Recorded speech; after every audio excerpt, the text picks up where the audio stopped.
Guys, so welcome to my YouTube tutorial. So ngayon ang gagawin natin ay magwawiring tayo ng motor lang yung cellphone. So ito yung motor, tapos yung electric switch, tapos capacitor, saka yung power cord. So una natin i-check yung motor ng electric fan. So ito yung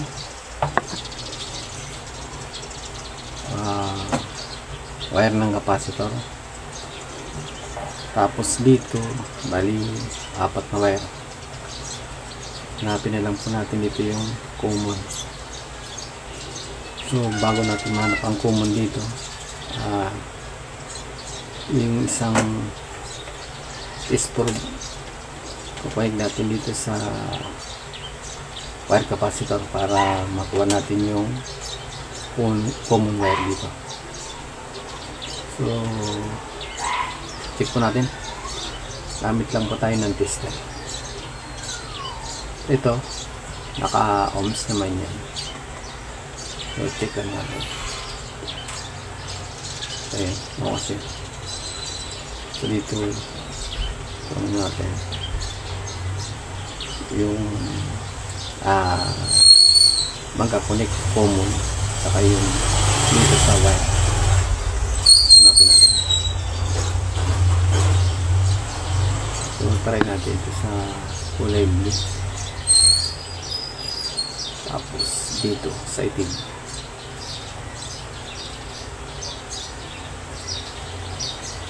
So hindi ito, dito yung kulay blue na common wire. Natin dito sa puti.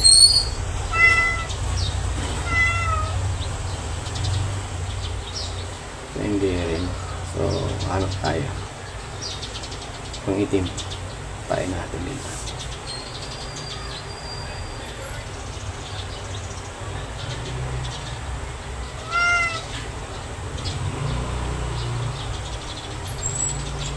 So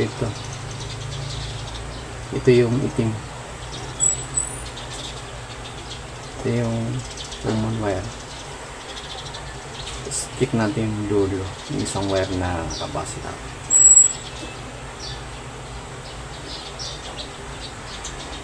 So yan 0.438. So ibig sabihin ito yung dulo ng winding para sa capacitor o yung wire na nakakoneksyon sa winding niya. So yan, ito naman yung magka-connect yung common sa para sa capacitor lang. So yan, ibig sabihin yan connected siya. Okay, so yan, team ang common wire team. So hanapin natin yung speed, yung low, medium, saka high speed. So check muna natin yung resistance. Ito muna tayo sa kulay pula.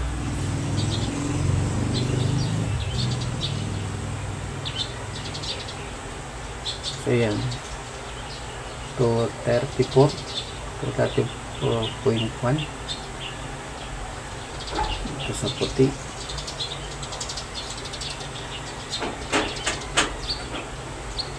to 68, so 7.8. So mas mataas yung puti sa pula kaya sa kulay blue.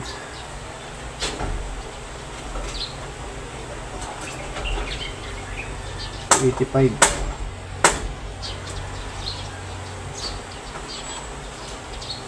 So 285 ang blue,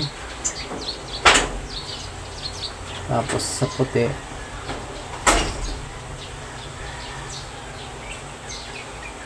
268, sa pula 34. So, pinakamataas dito ay Ang bilang na resistant tayo ito, kulay blue, 285.3. So ito yung ating number 1, kulay blue.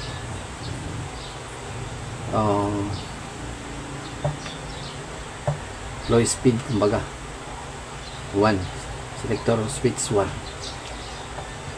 Yan. Tapos ito yung puti, 067.8. ito naman yung pula,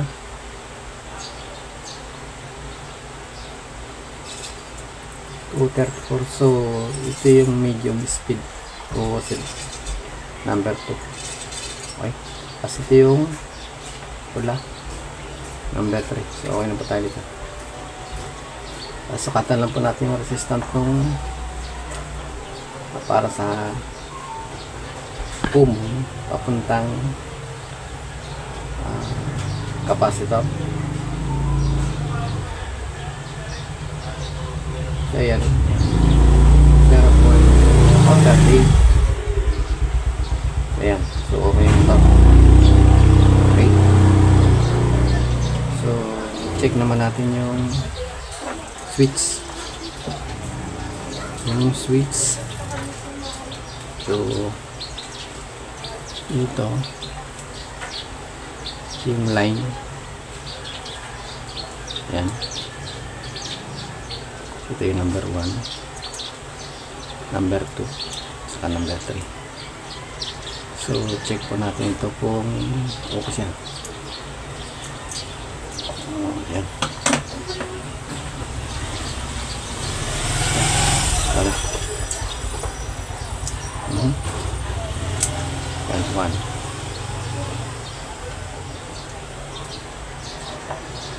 So 1. Ayan po siya. Connected. 2. Connected. 3. So ayan, connected po siya. Okay. Dahil sa power cord. So yan lang.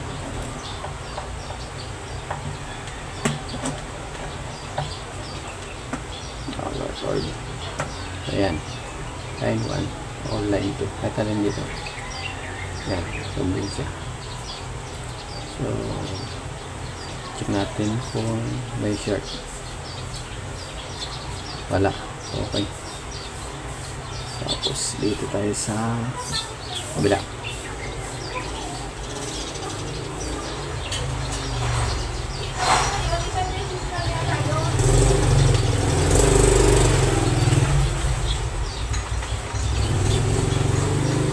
Ayan, okay siya. Ayan. Wala. So yan. Okay. So tingnan natin mga checking ng motor, filter switch, saka power cord. So dito tayo ngayon sa capacitor. So check natin capacitor, naka ohms ngayon. So sikit lang natin dito sa strip. Yan, value, buzzer, and capacitor. Basta so naka UE. Okay. So check natin dito ay 1.5 microfarad, positive, negative, 5%. Okay. Check natin.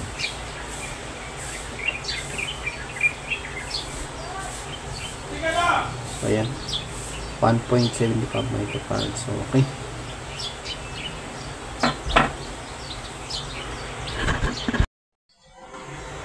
So guys, kabitan natin yung capacitor. So dito natin siya kabitan.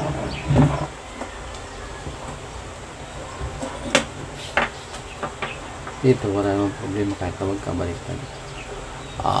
Wala naman siyang polarity. Okay.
Kakabit natin yung capacitor.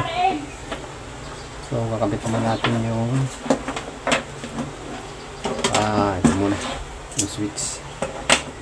So yung switch kakabit natin dito yung selector switch. Kabit natin yung line dito sa line yung sandi niya ng power cord. So dito natin kabit.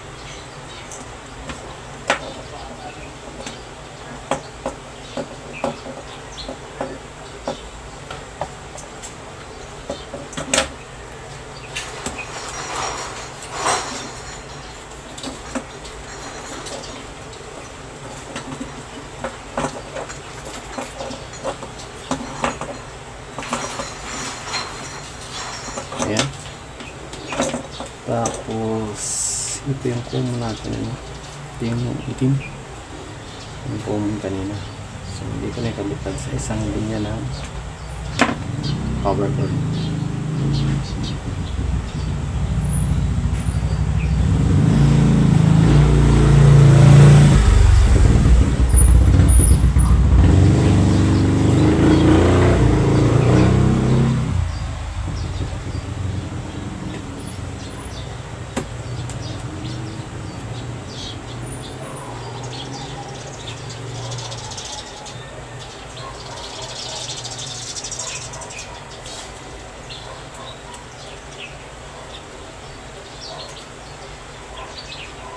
So ito, makakita yung ating ikot. Makakita yung ating power cord. So yung isa papunta dito sa motor, yung common line o common wire. Yung isa naman papunta naman dito sa switch o selector switch dito sa line. So kakabitan naman natin itong ito yung line 1 o yung low speed, ito yung medium, tsaka ito yung high speed. So bali ihinang na lang po natin ito dito. Okay, so lagyan ko muna ng soldering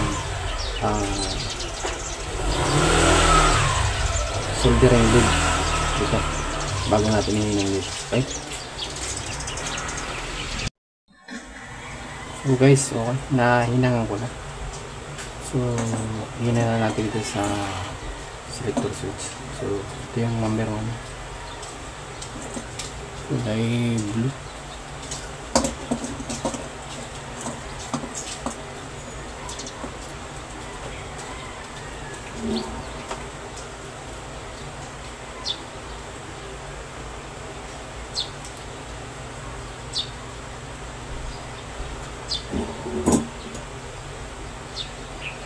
Tapos yung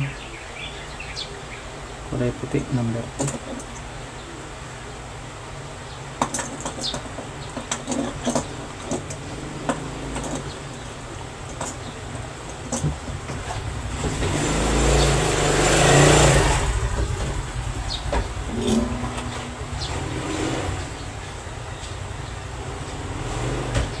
Mas mahal.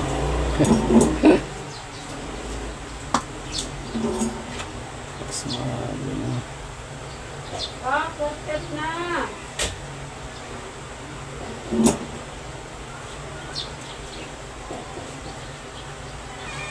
Yung number 3 pula. Yan natin yan.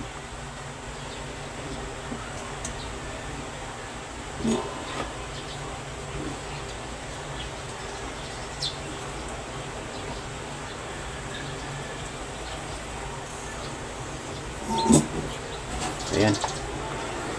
gusto natin may na kapal ng hinang para matibay na siya. Okay,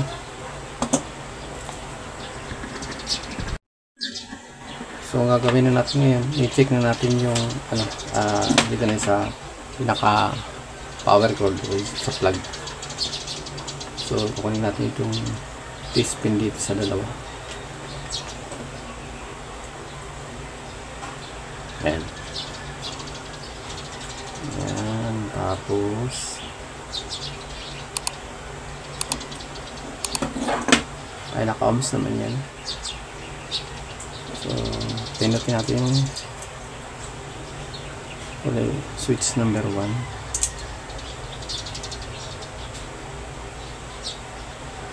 So ayan, 289.1. Okay, number 2,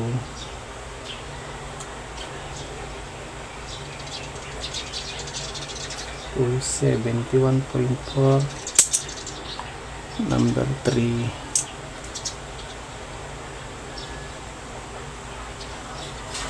234.2. So okay, pwede natin yung paanda rin.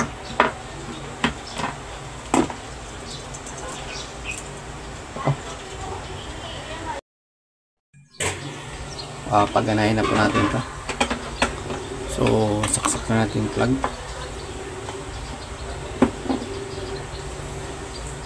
So number 1. Ayan. Number 2.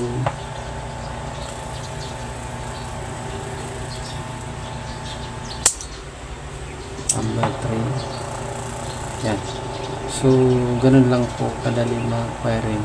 Bali gagamit lang po tayo ng tester, o kung wala naman kayong tester sa bahay nyo, tantan nyo na lang po yung wire na kakalasin nyo para hindi po kayo malito pagbalik. Okay po, so sana may natutunan ko sa tutorial nito.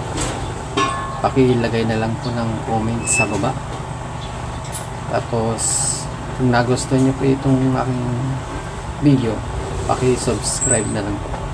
Marami po salamat.